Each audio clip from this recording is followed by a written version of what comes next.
তো good morning guys, আবার একটা নিয়ে চলে এলাম তোমাদের মাঝে নতুন ব্লগ ভিডিও নিয়ে। দেখতেই পাচ্ছ সকাল সকাল ব্রাশ নিয়ে বাড়ির দিকে যাচ্ছিলাম।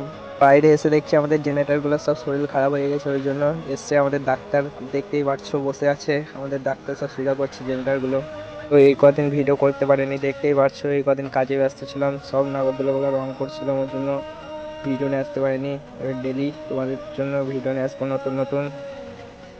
তারপরে দেখতে পাচ্ছ গাইস, আমরা দুই বন্ধু বেরিয়ে পড়েছি আমার গার্লফ্রেন্ডটাকে নিয়ে ঘুরতে। হঠাৎ ঘুরতে ঘুরতে আমার গার্লফ্রেন্ডটাকে ভোগ লেগে গেছিল, ওই জন্য ওর জন্য নতুন একটা রেস্টুরেন্ট করছিলাম। দেখতে দেখতে একটা নতুন রেস্টুরেন্ট পেয়েও গেলাম, ওই জন্য নিয়ে চলে গেলাম ওকে খাবার খাওয়াতে।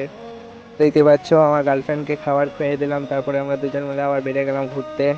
ঘুরতে ঘুরতে অনেক বিরক্ত হয়ে গেছিলাম, ওই জন্য আবার চলে এসেছিলাম বাড়ি, ওগুলো তোমাদেরকে দেখাতে পারিনি। তারপর বিকালে দেখতেই পারছো আমি আর আমার গার্লফ্রেন্ড যাচ্ছি একটা ফুটবল টুর্নামেন্ট দেখতে। আমার সাথে আর কেউ নেই, আমি আর আমার গার্লফ্রেন্ড। তো দেখতেই পারছো চলে এলাম টুর্নামেন্টের ওইখানটায়। দেখতে পাচ্ছ অনেক ভিড় ছিল, অনেক দর্শক হয়েছিল টুর্নামেন্টে। আজকে টুর্নামেন্ট ছিল বর্ধমান ভার্সেস বড়ুয়া। দেখতেই পাচ্ছ খেলা আরম্ভ হয়ে গেছে, সব খেলছে ওরা। অনেক দর্শক, আমার ক্যামেরাটা অতও ভালো না যে তোমাদেরকে ভালো করে দেখাবো।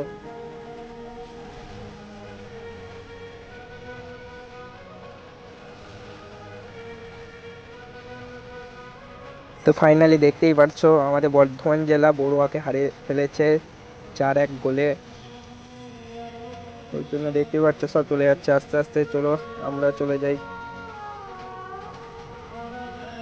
তারপরে দেখতেই পাচ্ছ গাইস, আমাদের বর্ধমান জেলার হয়ে এই ছেলেটা অনেক সুন্দর খেলেছিল, একসাথে 3টে গোল দিয়েছিল, ওই জন্য আমাদের প্রধান সাহেব ওকে প্রাইজ তুলে দিচ্ছিল। চলো ও প্রাইজ নিয়ে বাড়ি যাক, তোমাদেরকে ভিডিওটা ভালো লাগলে ফলো করে যাবে।